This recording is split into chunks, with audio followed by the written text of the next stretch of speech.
வணக்கம். நம்ம தமிழ்நாடு கோயில்களுக்கு பிரசித்தி பெற்றது. இன்னைக்கு நான் உங்களை கொண்டு போக போகிற கோயில் ராமநாதபுரத்தில் இருந்து 10 கிலோமீட்டர் தூரத்தில் இருக்கிற திருப்புல்லானி ஆதி ஜெகநாதர் கோயில். இது 108 திவ்ய தேசங்களில் 44வது திவ்ய தேசமாக கருதப்படுற கோயில்.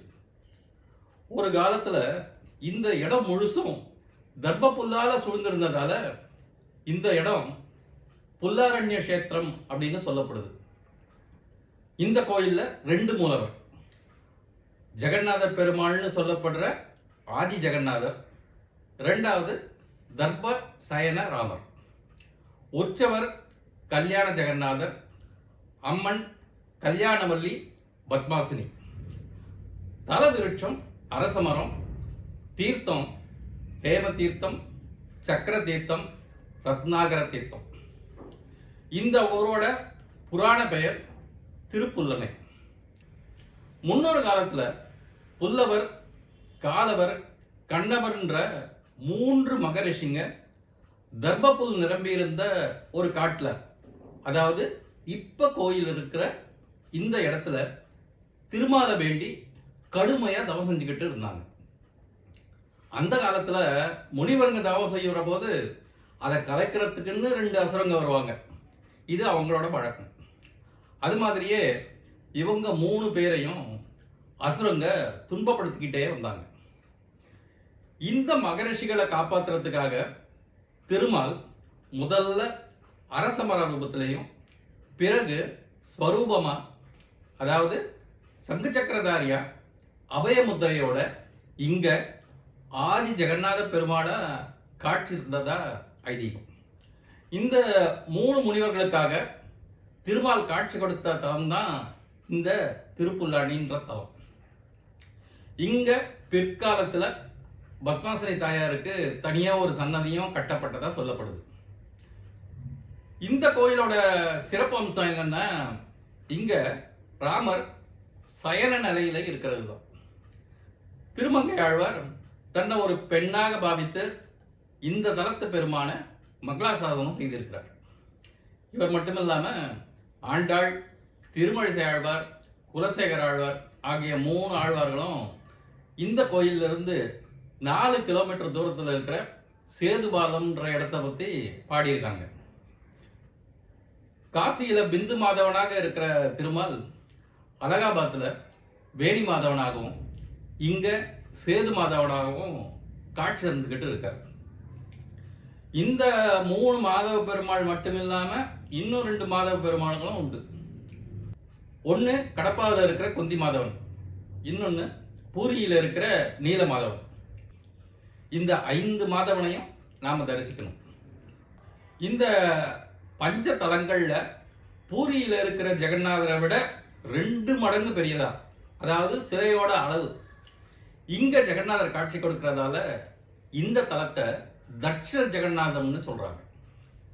இந்த கோயில்ல ஆதி ஜெகநாதர் அமர்ந்த கோலத்திலையும், சயனராமர் கிடந்த கோலத்திலையும், பட்டாபிராமர் நின்ற கோலத்திலையும் காட்சி தந்துகிட்டு இருக்காங்க.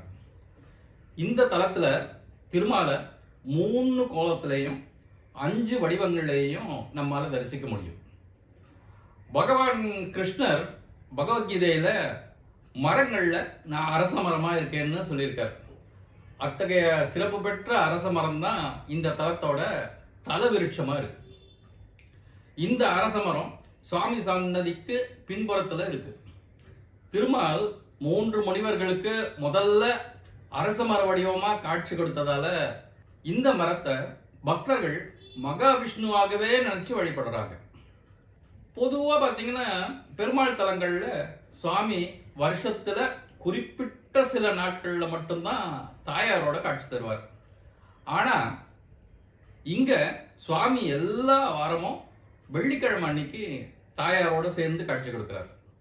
இந்த கோயில்ல ஒவ்வொரு வெள்ளிக்கிழமையும் ஊஞ்சல் உற்சவம் நடக்கும். சீதையை மீட்கணும்னு இலங்கைக்கு போக இருந்த ராவர் கடல்ல பால் அமைக்கிறதுக்காக சமுத்திரராஜன் கிட்ட அனுமதி கேட்டு 3 நாட்கள் காத்திருந்தாராம். அந்த 3 நாளும் அவர் தர்பபுல் மேல சயனம் கொண்டிருந்தாராம். அதனால இங்க இருக்கிற சிலை ராமர் ஆதிசேஷன் மேல தர்பையை விரிச்சு அதுக்கு மேல சயனிக்கிற வகையில வடிவமைச்சு இருக்காங்க. ராமர் சீதையை மீட்க போறதுக்கு முன்னால இங்க தங்கி சென்றதால இந்த தலத்துல ராமரோட சீதை இல்லை, லக்ஷ்மணனோட வடிவமா ஆதிசேஷன் இருக்கிறதால இங்க லக்ஷ்மணனும் இல்லை, ஆஞ்சநேயர் மட்டும்தான் இருக்கார். மூலஸ்தானத்துல இருக்கிற சுவர்ல பாலம் அமைக்க ஆலோசனை செஞ்சுக்கிட்டு இருந்த போது இருந்த சூரியன், சந்திரன் மற்ற தேவர்களோட உருவங்கள்லாம் இருக்கு. இங்க இருக்கிற சமுதிரத்தை தாண்டினாதான் இலங்கைக்கு போக முடியும். சமுத்திரம் அப்ப ரொம்ப சீற்றமா இருந்ததால ராமர் இங்க தர்பபுல் மேல அமர்ந்து சமுத்திரராஜனை அமைதி அடைகிற மாதிரி வேண்டிக்கிட்டார். ஆனா சமுத்திரராஜன் அமைதி அடைகிற மாதிரி தெரியல. அதனால கோபமடைஞ்ச ராமர் வில்லை எடுக்க பயந்து போன சமுத்திரராஜன் தன் மனைவியோட இங்க தோன்றி ராமபிரான சரணடைஞ்சான். இதை நினைவூட்டுற விதமா இந்த கோயில்ல சயனராமர் சன்னதிக்கு முன் மண்டபத்துல சமுத்திரராஜனும் சமுத்திர ராணியும் இருக்கிறத நாம பார்க்க முடியும். பக்கத்துல ராமருக்கு உதவிய விபீஷணனும் இருக்கார். சமுத்திரராஜன் இந்த இடத்துல ராமர் கிட்ட சரணடைஞ்ச காரணத்தால இங்க கடல்ல அலைகளை பார்க்க முடியாது. இங்க சமுத்திரம் ஒரு குழந்தைய போல தாளாட்டுறத நாம பார்க்கலாம். தசரத மகாராஜா மகப்பேறு வேண்டி உலகத்தை சுத்தி வந்த போது இங்க இருக்கிற பெருமாளை 60,000 மனைவிங்க இருந்தும் குழந்தை பேர் இல்லையே அப்படின்னு வேண்ட உடனே ஆதி ஜெகநாத பெருமாள் ஒரு மந்திரத்தை சொல்ல தசரதனும் இந்த தலத்துல நாகப்பிரதிஷ்டை செஞ்சு புத்திர காமேஷ்டியாக செஞ்சதா சொல்லப்படுது. தசரதன் பிரதிஷ்டை செஞ்ச சந்தான கிருஷ்ணனை இப்போதும் தர்பசைலராமர் சன்னதிக்கு பக்கத்துல நாம தரிசிக்கலாம். புத்திரபாகியத்தோட மூல மந்திரத்தை தசரதனுக்கு பெருமாள் உபதேசம் செஞ்ச பிறகு தசரதன் பிரதிஷ்டை செஞ்ச நாகலிங்கம் இன்னைக்கும் இந்த கோயில்ல இருக்கு. குழந்தை பாகியத்துக்காக தசரதர் புத்திர காமேஷ்டியாக நடத்தினாங்க. யாககுண்டத்துல இருந்து வந்த தேவதூதன் ஒருவன் கொடுத்த பாயசத்தை தன்னோட 3 மனைவிகளுக்கும் தசரதன் கொடுத்தார். அந்த பாயசத்தை சாப்பிட்ட பலனாதான் அவங்களுக்கு ராமர், லக்ஷ்மணன், பரதன், சத்ருகுணன் பிறந்ததா ஐதீகம். இந்த தலத்துக்கு அருகில் இருக்கிற சேதுக்கரையில குளிச்சுட்டு கோயிலுக்கு வந்து நாகர் சிலைக்கு முன்பா கணவனும் மனைவியும் உபவாசம் இருக்கணும். அந்த நாள் இரவுல கோயிலேயே தங்கி இருந்துட்டு மறுநாள் காலையில நாக பிரதிஷ்டை செஞ்சு புத்திர காமேஷ்டி யாகம் செய்யணும். யாகம் முடிஞ்சதும் பிரசாதமா பால் பாயாசம் தருவாங்க. இந்த பாயாசத்தை பருகுனா குழந்தை பாக்கியம் கிடைக்கின்றது ஒரு அசைக்க முடியாத நம்பிக்கை. கண்டேன் சீதை என்ற சொற்றொடரால அனுமன் சீதை இலங்கையில இருக்கிறத ராமன் கிட்ட சொன்னதா கம்பர் ராமாயணத்துல சொல்லியிருக்கார். இலங்கையில விபீஷ்ணன் தான் அண்ணன் கிட்ட அவன் செஞ்ச தவறை சுட்டி காட்டி சீதையை விட்டுடுமாறு கெஞ்சி பார்த்தான். ராவணன் அவன் பேச்சை கேட்காததோடு மட்டும் இல்லாம அவனை கோபத்துல கண்டபடி திட்டியதால வேற வழி தெரியாத விபீஷ்ணன் ராமன் கிட்ட சரணாகதி அடைஞ்ச தலம் இந்த திருத்தலம் தான். இலங்கைக்கு போக வேண்டிய பாதையை விபீஷ்ணன் சொல்ல சேது பாலம் அமைக்கிற பணி ஆரம்பமானது. பாலம் கட்ட கடல்ல போட்ட கல்லெல்லாம் கடலுக்குள்ள மூழ்கிக்கிட்டே இருந்ததால வானர கூட்டம் திகச்சு போய் நின்றுட்டாங்க. இந்த இடத்துல நலன், நீலன் என்ற 2 வானரங்களை பத்தி நாம தெரிஞ்சுக்கணும். அகஸ்திய முனிவரோட சீடர் ஒருத்தர், அவர் பேரு சுதீக்ஷ்ண முனிவர். இவர் பெருமாளோட அம்சமான சாலக்கிராம பூஜை செஞ்ச பிறகுதான் சாப்பிடுறத வழக்கமா வச்சுக்கிட்டு இருந்தார். ஒரு நாள் அந்த சாலக்கிராம மூர்த்தி காணாமல் போக அதை எங்க தேடியும் அதை கண்டுபிடிக்க முடியல. கொஞ்ச நாள் கழிச்சு பக்கத்துல இருந்த நதி வத்தி போக அங்க அவரோட சாலக்கிராம மூர்த்தி கிடைச்சது. இப்படி தொலைகிறதும் கிடைக்கிறதும் ஒரு வாடிக்கையாகவே போக யார் இதை செய்யறதுன்னு ஒரு நாள் கண்டுபிடிச்சிடுறாரு. நலன், நீலன் என்ற 2 குட்டி குரங்குகளோட வேலைதான் இதுன்றது அவருக்கு தெரிஞ்சிடுச்சு. அதுங்க 2 குட்டி குரங்குங்க அப்படின்றதால அவரால் அதுகளை சபிக்கவும் முடியல. அதனால அவர் என்ன பண்ணாருன்னா, அந்த 2 குட்டி குரங்குகளும் தண்ணியில எதை போட்டாலும் அது மிதக்கும்னு சபிச்சார். அதனால அன்னையிலிருந்து சாலக்கிராமங்கள் தொலைகிறது நின்றுடுச்சு. இப்படி முனிவர் கொடுத்த சாபத்தை அனுமான் ராமன் கிட்ட சொல்ல, ராமர் வானரங்கள் கிட்ட கடல்ல போடுற கல் எல்லாத்தையும் இந்த நலன் நீலன் 2 குரங்கு கிட்ட கொடுத்து அவங்கள கடல்ல எடுத்து கல்ல போட சொன்னார். நலன்றவன் விஸ்வகர்மாவோட மகன். இப்ப சுக்ரீவனோட படைத்தலைவர்கள்ல ஒருத்தனா இருந்தான். நீலன்றவன் நலனோட நண்பன், அக்னி தேவனோட அருளால பிறந்தவன். ராமர் சொன்னது மாதிரியே வானரங்களும் கல்லை சுமந்துக்கிட்டு வந்து நலன் நீலன் கிட்ட கொடுக்க அவங்க அதை கடல்ல போட்டாங்க. அதனால அவங்க போட்ட கல் எல்லாமே கடல் மேல மிதக்க ஆரம்பிச்சது. பாலமும் சீக்கிரமாவே கட்டி முடிச்சிட்டாங்க. இந்த பாலத்தை தான் நலசேது பாலம்னு இன்னைக்கும் நாம சொல்றோம். இந்த பாலம் கோயில்ல இருந்து சுமார் 4 கிலோமீட்டர் தூரத்துல சேதுக்கரையில இருக்கு. இந்த கதை திருப்புல்லாணி தலவரலாறுல இருக்கு. ராவணனோட போர் முடிஞ்ச பிறகு ராமேஸ்வரத்துல சிவ பூஜை செஞ்ச ராமர் இங்க வந்து சுவாமியை தரிசனம் செஞ்சார். அதனால இங்க இவர் பட்டாபிராமனாக சீதை லக்ஷ்மணரோட கொடிமரத்தோட கூடிய சன்னதியில காட்சி தந்துகிட்டு இருக்கார். சித்திர மாசத்துல இங்க பட்டாபிராமருக்கு பிரம்மோற்சவம் நடக்குது. இந்த சேதுக்கரையில சங்கல்பம் செஞ்சுக்கிட்டு சமுத்திர ஸ்நானம் செய்யணும். நாகதோஷம் இருக்கிறவங்க இங்க நாக பிரதிஷ்டை செய்யறாங்க.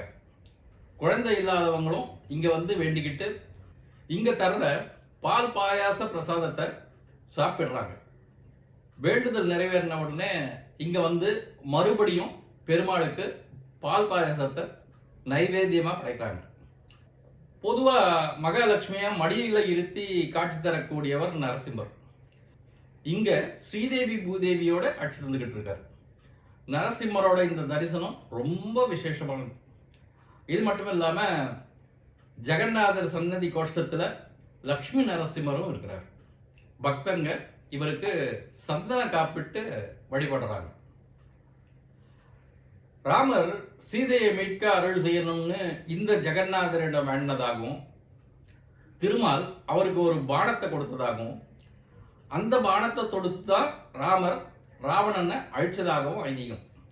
அதனால எந்த காரியத்தை தொடங்குறதுக்கு முன்னாடியும் இங்க வந்து இங்க இருக்கிற ஜெகநாதரை வேண்டிக்கிட்ட அந்த காரியத்துல வெற்றி கிடைக்கும்ன்றது நம்பிக்கை. இந்த பெருமாளுக்கு வெற்றி பெருமாள்னு ஒரு பெயரும் உண்டு. ராமரே வழிபட்ட தலம்ன்றதால இங்க இருக்கிற பெருமாள் பெரிய பெருமாள்னு சொல்றாங்க. இந்த கோயில்ல ஆதி ஜெகநாதருக்கு பங்குனியிலையும் ராமருக்கு சித்திரையிலையும் பிரம்மோற்சவம் நடக்குது. இந்த விழாக்களின் போது ஜெகநாதர் ராமர் 2 பேரும் கருட வாகனங்கள்ல எழுந்தருள்வாங்க. ஜெகநாதர் பங்குனி உத்திரத்தன்னைக்கும் சித்ரா பௌர்ணமி அன்னைக்கும் ராமபிரானோட தேர்ல எழுந்தருள்வார். திருப்புல்லாடியிலிருந்து 4 கிலோமீட்டர் தூரத்துல சேதுக்கரை இருக்கு. ராமர் இங்க இருந்துதான் இலங்கைக்கு போக பாலம் அமைச்சார். சேதுன்னா அணை. அணை கட்டிய இடத்துல இருக்கிற இந்த கரையை தான் சேதுக்கரைன்னு சொல்றாங்க. இங்க ஆஞ்சநேயருக்கு ஒரு கோயில் இருக்கு. அனுமான் இலங்கையை பார்த்தபடி நின்று நமக்கு காட்சி கொடுத்து இருக்கிறார். இங்க இருக்கிற கடலை ரத்னாகர தீர்த்தம்னு சொல்றாங்க. பங்குனி சித்திர மாசத்துல நடக்கிற பிரம்மோற்சவத்தின் போது சுவாமி இங்க எழுந்தருளி தீர்த்தவாரி காண்றார். அமாவாசை நாட்கள்ல இங்க பிதிர் தர்ப்பணம் செய்யறாங்க. பிள்ளை வரம் கேட்டதுதான் இந்த தலத்தோட ஆகச்சிறந்த பிரார்த்தனை. சேது தீர்த்தத்துல நீராடினா நம்மோட முன்ஜென்ம பாவங்கள் விலகும்ன்றது ஒரு ஐதீகம். இந்த தலத்துக்கு வந்து வழிபட்ட கிரக தோஷங்களும் நீங்கும். திருமண தடை உள்ளவங்களும் இங்க வந்து இங்க இருக்கிற உற்சவர் கல்யாண ஜெகநாதரிடம் வேண்டிக்கிறாங்க. இது தவிர வைகுண்ட ஏகாதசி, கிருஷ்ண ஜெயந்தி, பொங்கல், தீபாவளி போன்ற நாட்கள்ல இந்த தலத்துல சிறப்பான வழிபாடுகளை செய்யறாங்க.